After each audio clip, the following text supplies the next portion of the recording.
Welcome. Today in front of me OPPO Find X5 Lite, and I'll show you the how to change fingerprint scanner animation on this device.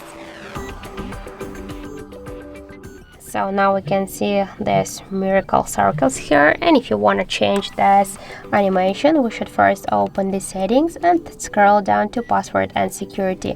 Then click here to fingerprint, draw your pattern or enter the password, and tap to fingerprint animation, and just select one from these available animations. For example, I'll go with this fireworks. Just tap to the home button, lock the device, and now we can see here the changes. So that's it. Thank you for watching, and if you find this video helpful, don't forget to leave a like, comment, and to subscribe our channel.